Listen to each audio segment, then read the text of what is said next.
क्या हुआ जब अयोध्या में प्रकट हुआ साक्षात पुष्पक विमान? राम मंदिर में काम कर रहे मजदूरों ने जब नजारा देखा आप सभी के पैरों तले जमीन खिसक गई।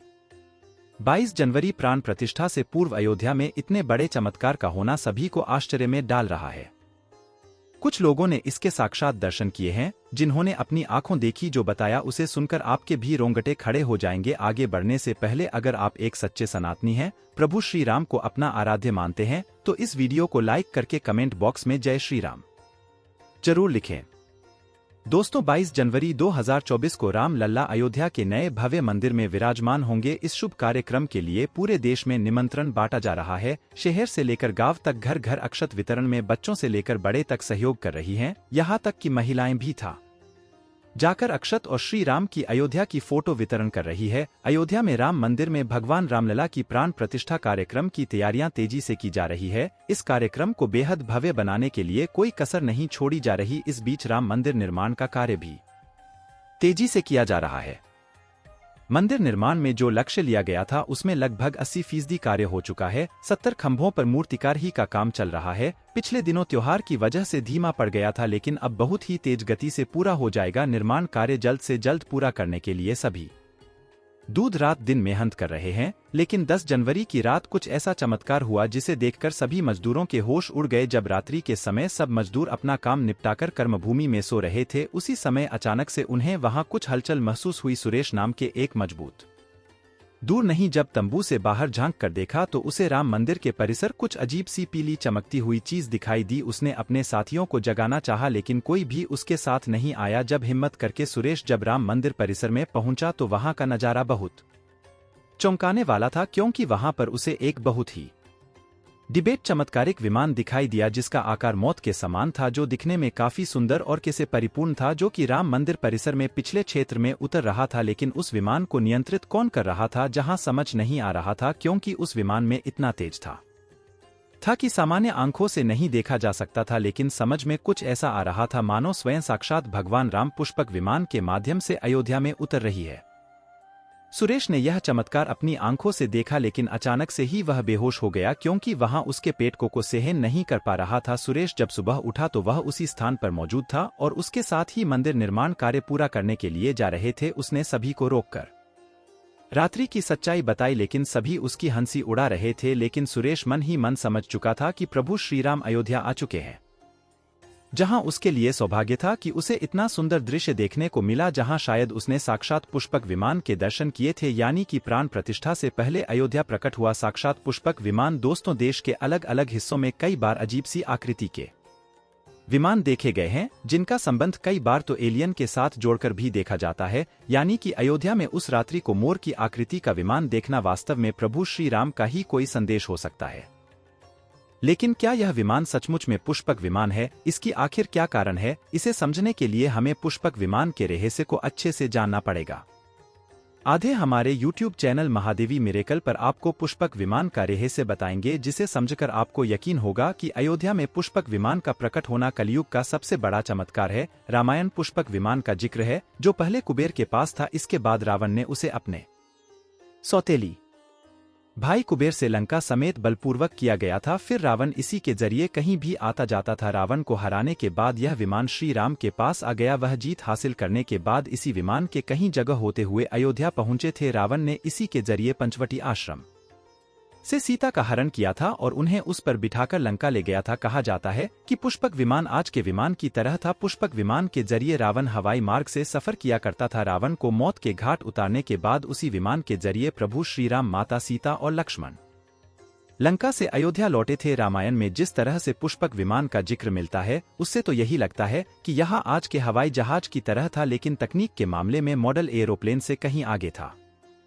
रामायण के सुंदर के 7वें अध्याय में पुष्पक विमान के बारे में जानकारी मिलती है। पुष्पक विमान की आकृति मोर की तरह थी। यहाँ अग्नि और वायु ऊर्जा से उड़ान भरता था। इसकी तकनीक इतनी उत्कृष्ट थी, इसका आकार छोटा और बड़ा किया जा सकता था। कहा जाता है कि रावण अपनी पूरी से को साथ लेकर इस विमान से उड़ान भर सकता था। पुष्पक विमान अपने चालक की इच्छा के अनुसार गति पकड़ता था। यह मन की गति से उड़ान भर सकता था। विमान में बैठने के लिए कई आसन बने थे। पौराणिक कथाओं के मुताबिक युद्ध के बाद भगवान श्री राम ने विमान का पूजन कर यह देवी भी वापस कुबेर को सौंप दिया। कुबेर ने पुष्पक विमान को भेंट स्वरूप प्रभु श्री राम को दे दिया, जिसके बाद इसी पुष्पक विमान से प्रभु श्री राम, माता सीता और लक्ष्मण अयोध्या पहुंचे। अब दोस्तों, कई हजारों सालों बाद एक बार फिर जब भव्य राम मंदिर का निर्माण हुआ है, तो प्रभु श्री राम अपने भाई लक्ष्मण और मां का सीता के साथ एक बार फिर से अयोध्या धाम पहुंच रहे हैं, वह भी अपने इसी पुष्पक विमान पर, जिसका नजारा वहां के मजदूर अपनी आंखों से देख चुके हैं। रामायण के प्रसंग में कहा गया है कि जब माता सीता का हरण करके रावण ले जा रहा था, रास्ते में जटायु ने अपनी चूत से रावण को चोट पहुंचाई थी। उस समय रावण पुष्पक विमान में ही मौजूद था। के बाद रावण में तलवार से जटायु को लहूलुहान कर दिया था। जटायु घायल होकर जमीन पर गिर गए। जब सीता को खोजते हुए राम पेड़ पौधे और पक्षियों से पूछ ले जा रहे थे, तो रास्ते में घायल जटायु से मुलाकात होती है।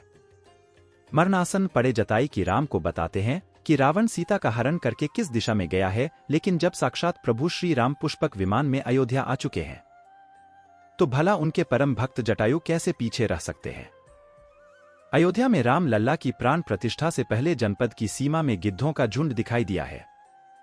स्थानीय लोग इसे के घेर आज जटायु से जोड़कर देख रहे हैं। वे इसे शुभ संकेत भी मान रहे हैं। मिल्कीपुर तहसील क्षेत्र के गांव हरोली में पिछले 10-12 दिनों से गिद्धों का झुंड वास कर रहा था। हालांकि उस गांव से दूर गए हैं, लेकिन अयोध्या की सीमा में यहां वहां दिखाई दे रहे गांव वालों का कहना है कि पिछले 20 वर्षों से हम लोगों ने इलाके में लिप्त नहीं देखे। अब जब राम मंदिर बन रहा है, इस गांव में लगभग 50 की संख्या में के आकाश में दिखाई दे रही हैं। उनमें से 10-12 गिद्ध गांव में ही सेमल के पेड़ पर बात कर रहे थे। गिद्धों की देखने की घटना को ज्यादा लोग राम से जोड़कर देख रहे हैं और शुभ संकेत भी मान रहे हैं।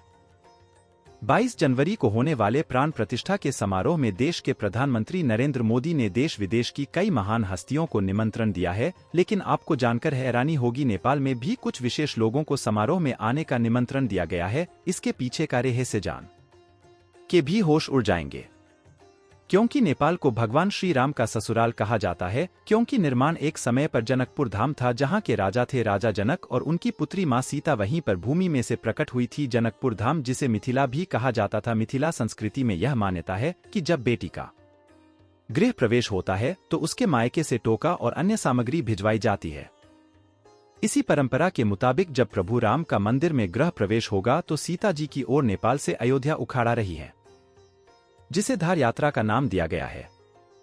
राम मंदिर की प्राण प्रतिष्ठा के लिए भगवान राम के ससुराल नेपाल के जनकपुर से कपड़े, फल और मे के साथ साथ उपहारों से सजे 11 साउथाल आने वाले हैं। इसमें आभूषण, बर्तन, कपड़े और मिठाइयों के अलावा आप ही आएगा, जिसमें 51 प्रकार की मिठाइयां, दही, मक्खन और जान बर्धन शामिल होंगे। 22 जनवरी को प्राण प्रतिष्ठा समारोह होने वाला है। इसके लिए श्रीराम जन्मभूमि तीर्थ क्षेत्र ट्रस्ट की तरफ से भगवान राम की ससुराल नेपाल के कई गणमान्य लोगों को निमंत्रण पत्र भेजे गए हैं। दोस्तों, आज हम राम मंदिर को बनते हुए देख रहे हैं, यह हमारा सौभाग्य है।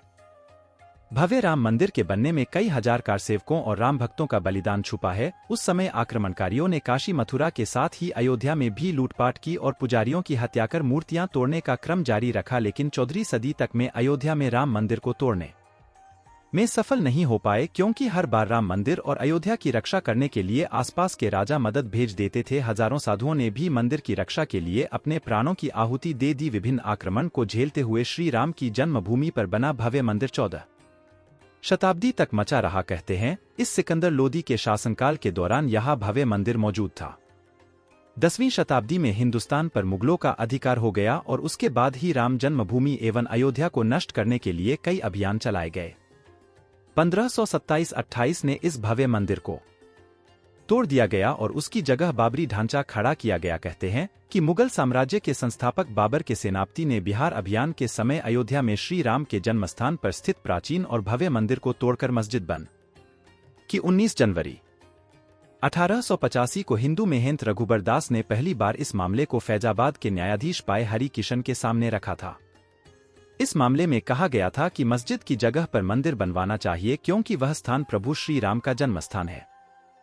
वर्ष 1947 में भारत सरकार ने मुसलमानों को विवादित स्थल से दूर रहने के आदेश दिए और मस्जिद के मुख्य द्वार पर ताला लगा दिया गया, जबकि हिंदू श्रद्धालुओं को एक अलग जगह से प्रवेश दिया जाता रहा। लेकिन सन 1979 में एक ऐसा चमत्कार हुआ जिसे देख कर मुसलमानों की भी आंखें खुल गई। यह रामलला का बहुत बड़ा चमत्कार था कि मस्जिद के अंदर से अचानक ही रामलला की मूर्ति प्रकट हो गई। कुछ कट्टरपंथियों का कहना था कि कुछ हिंदू दलों ने रात्रि के समय चुपके से यहाँ पर मूर्तियां रखी है। 1940 में भग राम की मूर्तियां मस्जिद में की गई।